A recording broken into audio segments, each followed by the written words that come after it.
திருவள்ளுவர் சமூகத்திலே படிநிலையில் இருக்கக்கூடியவர். ஆதி திராவிடர் இனத்திற்கும் கீழான ஒரு சமூகத்தில் பிறந்த ஒருவர் தான் திருவள்ளுவர். அவருக்கும் அந்த காலத்தில் கல்வி கிடைத்திருக்கிறது. பிரம்மாண்டமான கோயில் கட்டும் போது கோயில் கருவறைக்குள் நம்முடைய அறிவும் பண்பாடும் நாகரிகமும் படிப்பும் அந்த கருவறையின் இருட்டுக்குள் என்று அடைக்கப்பட்டதோ அன்றுதான் யாரும் படிக்க கூடாது என்ற ஒரு நிலை ஏற்பட்டது.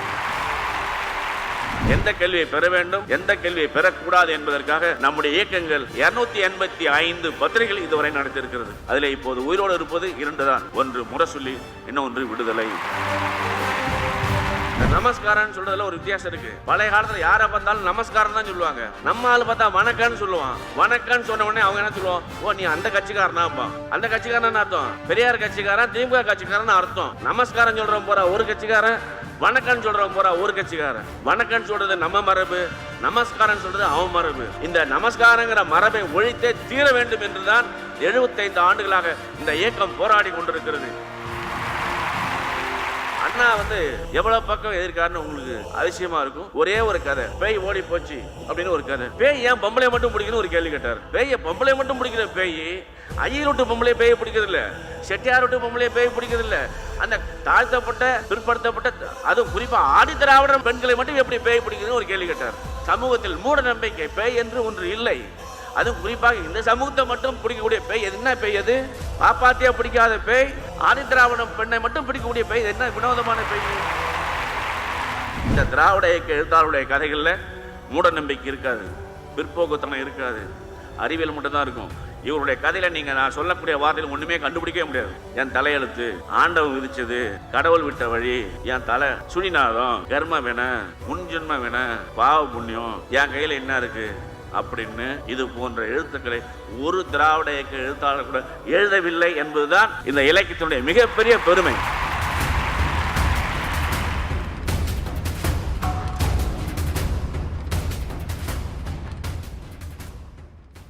அனைவருக்கும் என்னுடைய பணிவான வணக்கத்தை நான் தெரிவித்துக் கொள்ள விரும்புகிறேன். இன்று என் வாழ்நாளில் மிக முக்கியமான ஒரு நாள். காரணம், திமுக ஆரம்பிக்கும் போது நான் பிறக்கவில்லை. திமுகவுடைய 75வது ஆண்டில் நடைபெறக்கூடிய இந்த அறிவு திருவிழாவில் பங்கேற்று பேசுவதற்கான எனக்கு ஒரு வாய்ப்பை தந்த இளைஞரணி செயலாளருக்கு என்னுடைய நன்றி.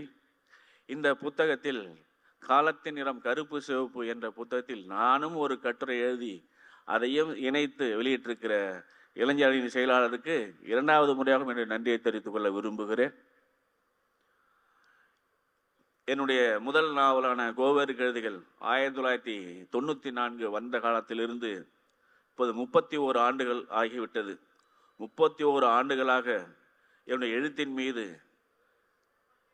என்னுடைய படைப்புகள் மீது மிகுந்த அக்கறையும் அன்பும் கொண்டிருக்கிற நான் என்றும் போற்றுகிற கவிஞர் கனிமொழி எம்பி அவர்களுக்கு என்னுடைய முதல் வணக்கத்தை நான் தெரிவித்துக் கொள்ள விரும்புகிறேன். 2வதாக திமுகவின் இது 4வது தலைமுறை படை என்று நான் கருதுகிறேன். அண்ணா காலத்தில் ஒரு படை இருந்தது, கலைஞர் காலத்தில் ஒரு படை இருந்தது, தளபதி அவருடைய காலத்திலும் படை இருக்கிறது. இப்பொழுது உதயநிதி அவர்களுடைய காலத்திலும் ஒரு புதிய படையை உருவாக்கி இந்த கழகத்தினுடைய கொள்கையை, கோட்பாடுகளை இன்னும் 100 ஆண்டுகளுக்கு தொடர்ந்து எடுத்து செல்ல வேண்டும் என்ற முனைப்போடு இந்த அறிவு திருவிழாவை அவர் ஏற்படுத்தியிருக்கிறார். அவருக்கு என் சார்பிலும் என் குடும்பத்தின் சார்பிலும் நன்றியை தெரிவித்துக் கொள்ள விரும்புகிறேன். நான் எனக்கு தெரிந்த ஒரு 50, 48, 49, 50 ஆண்டுகள் திமுகவோடு தொடர்புடையவனாக இருக்கிறேன். அண்மை காலத்தில் எனக்கு இப்போ இந்த 2 நாள் கருத்தரங்கை பார்த்தபோது ஒன்று தான் நினைவுக்கு வந்திருக்கிறது. பழைய திமுக மாநாடுகள் நினைவுக்கு வந்தது. பழைய திமுக மாநாடுகள்லாம் 2 நாள், 3 நாள், 4 நாள் நடந்திருக்கிறது. ஆகவே திரும்பவும் நாம் நம்முடைய பழைய மரபை மீட்டெடுக்கிறோம். அதே போன்று இது போன்ற பெரும் தலைப்புகளில் நிறைய பேச்சாளர்கள் பேசக்கூடிய ஒரு மாநாட்டை நடத்திய மரபு நம்முடைய மரபு. அந்த மரபை இளைஞரணி செயலாளர் அவர்கள் திரும்பவும் மீட்டு உருவாக்கம் செய்திருக்கிறார் என்பதற்காக அவருக்கு என்னுடைய வணக்கத்தை நான் மீண்டும் சொல்ல விரும்புகிறேன். அதே போன்று திராவிட இயக்கம் என்ன செய்தது, திராவிட இயக்கம் என்ன செய்தது என்று பலர் கேட்கிறார்கள். அவருக்கு நான் சொல்ல விரும்புவது, நீ பேசுகிறாயே அந்த மொழியை திராவிட இயக்கம் தான் உனக்கு கட்டமைத்து தந்தது. நீ எழுதுகிறாயே அந்த எழுத்தை திராவிட இயக்கம் தான் உனக்கு கற்று தந்தது, பழகி தந்தது. நீ பேசுகிற அரசியல் இருக்கு இல்லையா, நீ அரசியல் பழகு, அரசியல் பேசு, உரிமையை கோரு என்று உனக்கு கற்று தந்தது, சொல்லி தந்தது திராவிட இயக்கம் தான், திராவிட முன்னேற்ற கழகம் தான் என்பதை நீங்கள் ஒருபோதும் மறுக்க முடியாது, மறக்க கூடாது என்பது என்னுடைய தலைப்பு. எழுத்தால் எழுந்த இயக்கம். நம்முடைய காலம் பார்க்கணும். தொல்காப்பியம் கிமு 711 எழுதப்பட்டது. அப்போது எல்லா சமூகங்களுக்கும் எல்லோருக்கும் கல்வி கிடைத்திருக்கிறது. 42 பெண் புலவர்கள் இருந்திருக்கிறார்கள் சங்க இலக்கிய காலத்தில். சங்க இலக்கிய காலம் கிபி 200 to 300. அப்போது நம் தமிழ்நாட்டில் கிட்டத்தட்ட 42 பெண் புலவர்கள் இருந்திருக்கிறார்கள். அவர்களுக்கிடையே ஜாதி கிடையாது, மதம் கிடையாது, கல்வி அனைவருக்கும் கிடைத்திருக்கிறது. அதே போன்று நீதி இலக்கிய காலத்தில் திருவள்ளுவர் எழுதியிருக்கிறார். திருவள்ளுவர் சமூகத்திலே படிநிலையில் இருக்கக்கூடியவர், ஆதி திராவிடர் இனத்திற்கும் கீழான ஒரு சமூகத்தில் பிறந்த ஒருவர் தான் திருவள்ளுவர். அவருக்கும் அந்த காலத்தில் கல்வி கிடைத்திருக்கிறது. அப்பொழுது பெண்களுக்கு கல்வி, தாழ்த்தப்பட்ட ஒரு கல்வி கிடைத்த அந்த சமூகம் எப்பொழுது கல்வியை இழந்தது என்று நீங்கள் பார்க்க வேண்டும். எப்பொழுது எழுந்தது என்றால், பெரிய பெரிய கோயில்கள் வரும்போது, பெரிய மன்னராட்சியின் போது, பிரம்மாண்டமான கோயில் கட்டும் போது, கோயில் கருவறைக்குள் நம்முடைய அறிவும் பண்பாடும் நாகரிகமும் படிப்பும் அந்த கருவறையின் இருட்டுக்குள் என்று அடைக்கப்பட்டதோ அன்றுதான் யாரும் படிக்கக்கூடாது என்ற ஒரு நிலை ஏற்பட்டது. நமக்கு மட்டுமல்ல, இந்த நிலையை ஏற்படுத்திய பிராமண சமூகத்தினுடைய பெண்கள் கூட படிக்கக்கூடாது என்ற ஒரு நிலையை அவர்கள் தான் உருவாக்கினார்கள். பக்தி இலக்கிய காலத்திற்கு பின்பு தமிழ்நாட்டில் எல்லோரும் படிக்க வேண்டும், எல்லோருக்கும் எல்லாம் என்ற நிலையை நீதி கட்சி தான் எடுக்கிறது. கிட்டத்தட்ட 1800 ஆண்டுகளுக்கு பின்பு எல்லோரும் படிக்க வேண்டும், குறிப்பாக பெண்கள் படிக்க வேண்டும் என்ற ஒரு நிலைப்பாட்டை நீதி கட்சி, திராவிடர் இயக்கம், திராவிட முன்னேற்ற கழகம் தான் அந்த நிலைப்பாட்டை எடுக்கிறது. நாம் 1300 ஆண்டுகளுக்கு பின்பு இந்த 100 ஆண்டுகளாகத்தான் இந்த கல்வியை நாம் பெற்றிருக்கிறோம். இந்த கல்வியை பெறுவதற்கு எந்த கல்வியை பெற வேண்டும், எந்த கல்வியை பெறக்கூடாது என்பதற்காக நம்முடைய இயக்கங்கள் 285 பத்திரிகைகள் இதுவரை நடத்தியிருக்கிறது. அதில் இப்போது உயிரோடு இருப்பது 2 தான். ஒன்று முரசொலி, இன்னொன்று விடுதலை. 1847 திராவிட இயக்கங்கள் எங்க தொடங்குச்சுன்னு பாருங்க. திராவிட தீபிகாங்கிற பத்திரிகை 1847 தொடங்கப்பட்டது. சங்கமம்ங்கிற பத்திரிகை 1870 தொடங்கப்பட்டு நடத்தப்பட்டது. திராவிட வர்த்தமானி 1882 தொடங்கி நடத்தப்பட்டது. திராவிட பாண்டியன் 1885 தொடங்கி நடத்தப்பட்டது. திராவிட மஞ்சரி 1893 தொடங்கி நடத்தப்பட்டது. பறையன் இரட்டவணி சீனிவாசன் அவர்களால் 1894 தொடர்ந்து நடத்தப்பட்டது. ஒரு பைசா தமிழன் 1907 அயோத்திதாச பண்டிதரால் தொடங்கப்பட்டு நடத்தப்பட்டது. நம்முடைய திராவிட இயக்க இதழ்களுக்கு இவர்கள் தான் முன்னோடிகளாக இருந்தார்கள். நமக்கு எதிராக பத்திரிகை நடத்தலாம் பாருங்க. நம்முடைய பத்திரிகையுடைய பேரு திராவிட பாண்டியன், திராவிட மஞ்சரி, ஒரு பைசா தமிழன், திராவிட வர்த்தமானி. அவன் பத்திரிகை எப்படி நடத்திருக்கான்னா லோக பகாரி, தேசா பகாரி, தேஜோ மானின்னு எதிராம். நம்முடைய பேர்கள் எப்படி இருக்கு, அவங்களுடைய பேர் இருக்கு. இதே அதே காலத்தில் நடத்தப்பட்ட ஆரிய பத்திரிகைகள். அதன் பின்பாக நம்முடைய ஜஸ்டிஸ் பார்ட்டி வந்த பிறகு, ஜஸ்டிஸ் 1916 நம்முடைய கட்சிக்கு பேரே ஜஸ்டிஸ் தான். தொடக்க காலத்தில் ஜஸ்டிஸ்ங்கிற பத்திரிகை தான் ஜஸ்டிஸ் பார்ட்டியாக மாறியது. அப்போ 1916 ஆரம்பிக்கப்பட்ட பத்திரிகை தான் இங்கே நம்முடைய நாட்டினுடைய உரிமைகள் குறித்த முதல் குரலை அது எழுப்புகிறது. அதன் பின்பு பெரியார் அவர்கள் குடியரசு 1925 தொடங்குறாரு. ரிவோல்ட்டுங்கிற பத்திரிகை 1928 தொடங்குறாரு. குடியரசு பத்திரிகை தடுத்த உடனே அடுத்த நிமிஷமே அவர் ஆரம்பிக்கிற பத்திரிகை பேர் புரட்சி அப்படிங்கிற ஒரு பத்திரிகை 1933.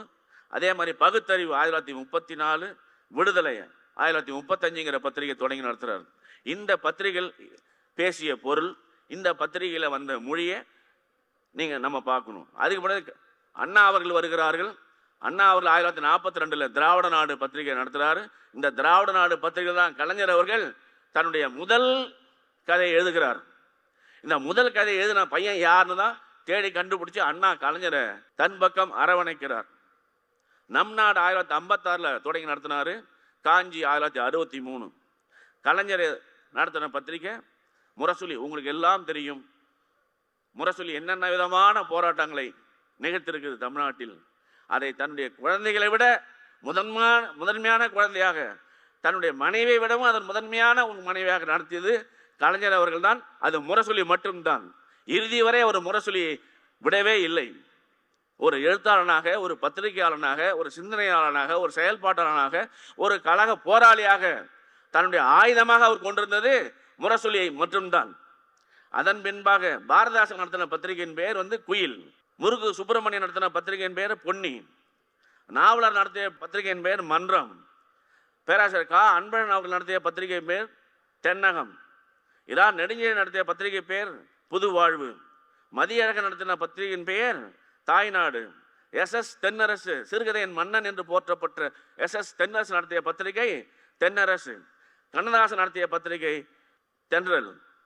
இப்போ இவ்வளவு பத்திரிகைகள் 255 பத்திரிகைகள் நடத்திருக்காங்க. எதுக்காக நடத்தினாங்க?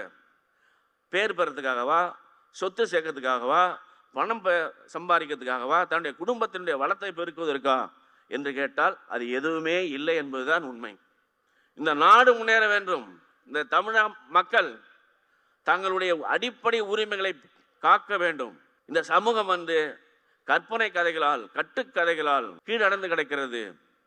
மூட நம்பிக்கைகளால் கீழடைந்து கிடக்கக்கூடிய இந்த சமூகத்தை அறிவின் பலத்தால், சிந்தனையின் பலத்தால், உரிமையின் பலத்தால் மேல் கொண்டு வர வேண்டும் என்ற உயரிய லட்சியத்துக்காக நடத்தப்பட்டதான் இந்த 255 பத்திரிகைகளும்.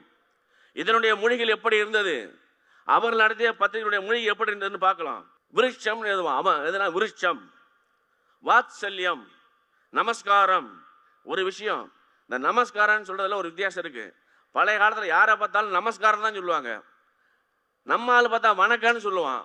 வணக்கம்னு சொன்ன உடனே அவங்க என்ன சொல்லுவோம், ஓ நீ அந்த கட்சிக்காரனாம்பா. அந்த கட்சிக்காரன் அர்த்தம் பெரியார் கட்சிக்காரன், திமுக கட்சிக்காரன் அர்த்தம். நமஸ்காரம் சொல்றவன் போறா ஒரு கட்சிக்காரன், வணக்கம்னு சொல்றவன் போறா ஒரு கட்சிக்காரன். வணக்கம்னு சொல்றது நம்ம மரபு, நமஸ்காரம் சொல்றது அவன் மரபு. இந்த நமஸ்காரங்கிற மரபை ஒழித்தே தீர வேண்டும் என்றுதான் 75 ஆண்டுகளாக இந்த இயக்கம் போராடி கொண்டிருக்கிறது. ஜலம், நம்ம தண்ணின்னு சொல்றோம், அவன் ஜலம்ங்கிறான். ஸ்ரீமான், ஸ்ரீமதி, இன்னைக்கு திருமதி, செல்வி, திருன்னு போடுறோம் இல்லையா? இதுக்கெல்லாம் யார் காரணம்? இந்த திராவிட இயக்க எழுத்தாளர்கள் தான் காரணம். மோட்சம், நம்ம எழுத்தாளர் எவனாவது போய் மோட்சம் அப்படின்னு சொன்னா திமுக எழுத்தாளர்கள் திராவிட இயக்கத்தில் ஒரு கேள்வி கேட்பான், மோட்சம் நரகலோகம் மேல் உலகம் அப்படின்னு சொன்னா அவன் கேட்பான், நம்பாலு நரகலோகம் இங்கிருந்து எத்தனை கிலோமீட்டர்ல இருக்கு, சொர்க்கலோகம் இங்கிருந்து எத்தனை கிலோமீட்டர்ல கேட்கறது? அறிவியல் பூர்வமான கேள்விகள் எழுப்புவதுதான் திராவிட இயக்கத்தாளுடைய அடிப்படை கொள்கை. அதே மாதிரி ஞானம், நம்ம குளிப்போன்னு சொல்றோம், அவன் ஞானம்னு சொல்றான். பாஷை, நம்ம மொழின்னு சொல்றோம், அவன் பாஷைன்னு சொல்றான். நம்ம வேட்டின்னு சொன்னா அவன் வஸ்திரம்னு சொல்றான். நம்ம பறவைன்னு சொல்றோம், அவன் பட்சி அப்படிங்கிறான். நம்ம பூன்னு சொல்றோம், அவன் புஷ்பன்னு சொல்றான். நம்ம பெண் சொல்றோம், அவன் ஸ்திரீன்னு சொல்றான். நம்ம அழகுன்னு சொல்றோம், அவன் லட்சணம்னு சொல்றான். ஆக தமிழ் மொழி இயல்பாக நம்முடைய மொழியில் என்ன இருந்ததோ அதற்கு மாற்றாக அவர்கள் வடமொழியை கொண்டு 1910 வரைக்கும் நம்முடைய கல்யாண பத்திரிகை வரையுமே, நம்ம பேசுகிற பாஷை வரைக்குமே அவர்கள் மொழி கலந்ததாக இருந்தது.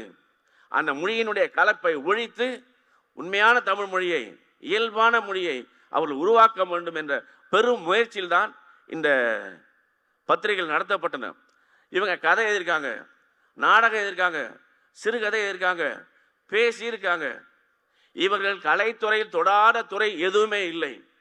ஏனென்றால் எந்தெந்த விதத்தில் இந்த ஆரிய பண்பாடு தமிழ் சமூகத்தின் பண்பாட்டை வீழ்த்துகிறதோ அந்த பண்பாட்டை வீழ்த்துவதற்கு எதிர்கலாச்சார புரட்சியாகத்தான் இவர்கள் இந்த இலக்கியத்தையும் பத்திரிகைகள் நடத்தினார்கள்.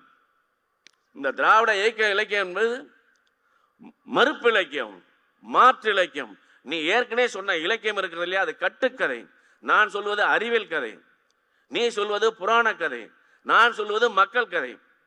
1910-20 வரைக்கும் பாருங்க, பக்தி இலக்கியத்து காலத்துக்கு பின்னாடி 1920 வரைக்கும் திராவிட இயக்க எழுத்தாளர்கள் சிறுகதைகள், நாவல்கள், நாடகங்கள் எழுதுவதற்கு முன்பு எப்படி இருந்தது?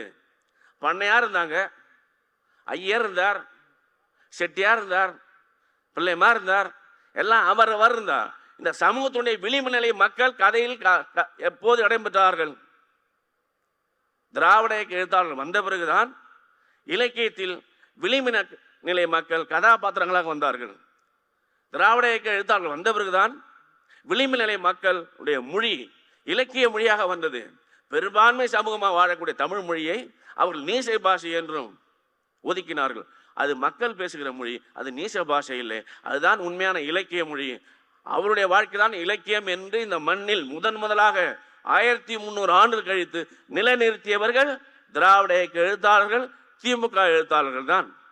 அவர்கள் இல்லை என்றால் நாம் அப்போதும் அந்த இலக்கியத்தில் அங்கே இருந்தோம். உயர்ந்த குலத்தோடு எழுதிய இலக்கியத்தில் நாம் இடம் பெற்றிருந்தோம். என்னவாக இருந்தோம்? பண்ணையாளாக இருந்தோம், படியாளாக இருந்தோம், வண்டி ஓட்டியாக இருந்தோம், கூட்டுறவனாக இருந்தோம், திருவிழா நிற்கிறவனாக இருந்தோம்.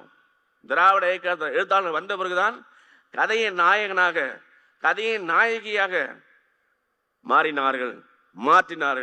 இவர்கள்தான் உண்மையான தமிழ் மக்கள். இவர்கள் பற்றி எழுதுவதுதான் உண்மையான தமிழ் இலக்கியம் என்று நிரூபிப்பதற்கு அவர்கள் பல்வேறு ஆயுதங்கள் எடுத்தார்கள். அந்த ஆயுதங்களில் பல வகை. அதிலே இலக்கியம் ஒரு வகை, நாடகம் ஒரு வகை, சினிமா ஒரு வகை. இந்த தமிழ் சமூகத்தை எந்தெந்த விதத்தில் அவர்கள் வீழ்த்துகிறார்களோ எல்லாவற்றிலும் அவர்களை மீட்க வேண்டும் என்ற பெரும் கலாச்சார போராட்டத்தை தான் அவர் நடத்தினார்கள். அந்த விதத்தில் இவர் திராவிட எழுத்தாளர் எழுதிய ஒரு 2-3 கதையை மட்டும் நான் சொல்லி முடிச்சிடுறேன். மணியாட்சி அண்ணா எவ்வளவு பக்கம் எதிர்க்காருன்னு உங்களுக்கு அதிசயமா இருக்கும். ஒரே ஒரு கதை, பேய் ஓடி போச்சு அப்படின்னு ஒரு கதை. பேய் எல்லாரும் தானே வருது, பிடிக்குது. பேய் ஏன் பொம்பளை மட்டும் பிடிக்குன்னு ஒரு கேள்வி கேட்டார். ஆனா பேய பொம்பளை மட்டும் பிடிக்கிற பேய் ஐயர் விட்டு பொம்பளை பேய பிடிக்கிறது இல்ல, செட்டியார் விட்டு பொம்பளை பேய் பிடிக்கிறது இல்ல. தாழ்த்தப்பட்ட பிற்படுத்தப்பட்ட அதுவும் குறிப்பா ஆதி திராவிட பெண்களை மட்டும் எப்படி பேய் பிடிக்குதுன்னு ஒரு கேள்வி கேட்டார். அப்ப நம்ம இப்போ நம்புறோம் 2025 பேய் இருக்கு நம்புறோம். ஆனால் 1954-46 அண்ணா அவர்கள் பேய் ஓடி போச்சுங்கிற கதையில 2 பேர் காதல் பண்ணிக்குவாங்க. அது ஊருக்குள்ள தெரிஞ்சு விடும். உடனே அந்த பொண்ணு பேய் பிடிச்ச மாதிரி நடிப்பா. இன்னைக்கு அதுதான் நடைமுறை. ஆகவே இந்த சமூகத்தில் மூட நம்பிக்கை, பேய் என்று ஒன்று இல்லை. அதுவும் குறிப்பாக இந்த சமூகத்தை மட்டும் பிடிக்கக்கூடிய பேய் என்ன பேய்? அது பாப்பாத்தியா பிடிக்காத பேய், ஆதி திராவிட பெண்ணை மட்டும் பிடிக்கக்கூடிய பேய் என்ன வினோதமான பேய் அப்படின்னு ஒரு கேள்வி கேட்கிறதா அண்ணாவுடைய கதை பேய் ஓடி போச்சு. கலைஞருடைய கதை குப்பத்தொட்டின்னு ஒரு கதை இருக்கு. குப்பை தொட்டில மட்டும் வெறும் அழுக்கு மட்டும் தான் போகுமா? எல்லா விதமான பொருளும் அங்கே போய் கொட்டுவாங்க. ஒரு குப்பை தொட்டி பேசுகிறது, சமூக நீதியை பேசுகிறது, பெண் உரிமையை பேசுகிறது. ரொம்ப ஆச்சரியமா இருக்கும். அங்கே ஒரு கல்யாண பத்திரிகை வரும். அந்த குப்பை தொட்டிக்கு வரக்கூடிய ஒவ்வொரு பொருளை பற்றியும் அந்த குப்பை தொட்டி விவாதித்த போல எழுதியிருக்கிறார் கலைஞர் அவர்கள். என்னென்றால் குப்பை தொட்டின் வழியாக இந்த சமூகத்தை அணுகி, இந்த சமூகத்தில் என்னென்ன விதமான அழுக்குகள் இருக்கு, குப்பைகள் இருக்கு, குப்பை தொட்டியில் மட்டும் அழுக்கல்ல, இந்த சமூகமே அழுக்காக இருக்கிறது, இந்த சமூகத்தில் இருப்பவர்களே அழுக்காக இருக்கிறார்கள் என்ற ஒரு விமர்சனத்தை வைப்பதற்காகத்தான் டாக்டர் கலைஞர் அவர்கள் குப்பை தொட்டி என்று ஒரு கதை எழுதினார். இந்த நாட்டில் முதலாக கடித இலக்கியம், இந்தியாவில் கடித இலக்கியத்தை உருவாக்கியவர்கள், கடிதத்தை ஒரு இலக்கிய வடிவமாக மாற்றியவர்கள் அண்ணாவும் கலைஞர் அவர்கள் தான். தன்னுடைய தம்பிகளுக்கு அரசியலை அந்த காலத்தில் அரிஸ்டாட்டில் பற்றி, உலக அறிவியல் அறிஞர்களை பற்றி முதலாக அண்ணாவும் கலைஞர்கள் தான் தன்னுடைய கடிதத்தின் வழியாக அவர்கள் பாடம் நடத்தினார்கள், அரசியல் பாடம் நடத்தினார்கள், பண்பாட்டு பாடம் நடத்தினார்கள், அரசியல் விழிப்புணர்வை நடத்தினார்கள். நீங்க நம்ப முடியுதா?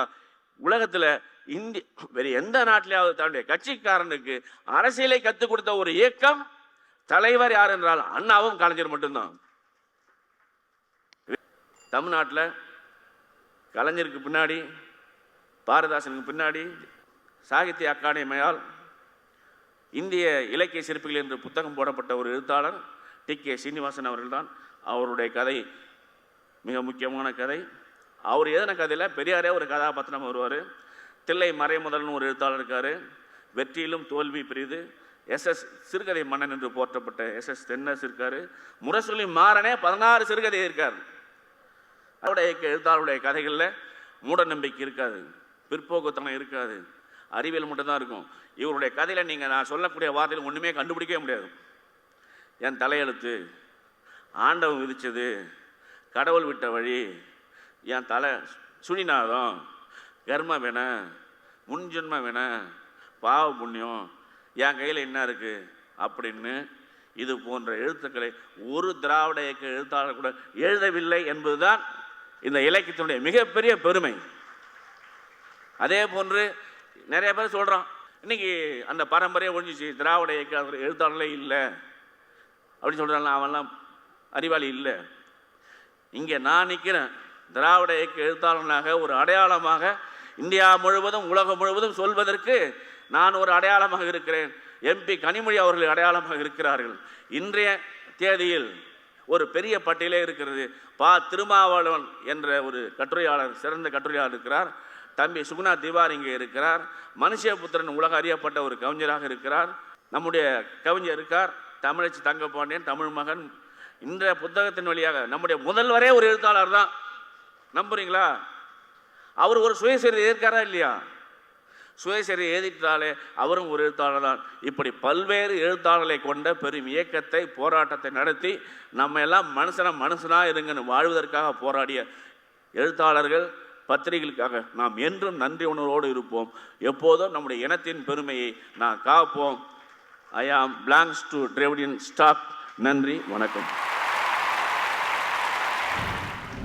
உலகத்திலேயே ஒரு மொழியை பாதுகாப்பதற்காக உயிர் தியாகம் செய்வதற்கும் தயாராக இருந்த ஒரே ஒரு இனம் தமிழினம்.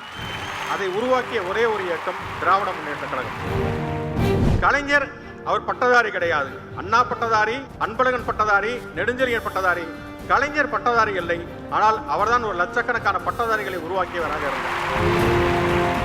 திருநங்கைகள் அப்படிங்கிற ஒரு வார்த்தையை அங்கீகரித்து அதுக்கு சட்டபூர்வமான அங்கீகாரம் கொடுத்தது திமுக. மாற்றுத்திறனாளிகள் அப்படிங்கிற ஒரு வார்த்தையை உருவாக்கியது திமுக. குடிசை மாற்று வாரியம் அப்படிங்கறத கலைஞர் உருவாக்கினா, இன்னைக்கு இருக்கக்கூடிய முதலமைச்சர் குடிசை மாற்று வாரியம் அப்படிங்கிறது கூட ஒரு தாழ்வு மனப்பான்மை உருவாக்கிவிட வேண்டும் என்று சொல்லி நகர்ப்புற வாழ்விட மேம்பாட்டு வாரியம் அப்படின்னு அதை மாற்றுகிறார். அப்ப ஒரு மொழியில ஏற்றத்தாழ்வு இருக்கக்கூடாது, அங்கேயும் ஒரு சமத்துவம் இருக்க வேண்டும் என்கிற ஒரு பண்பாட்டு செயல்பாடை தொடர்ச்சியாக திமுக முன்னெடுத்தது அப்படிங்கிறத நம்ம பார்க்கணும்.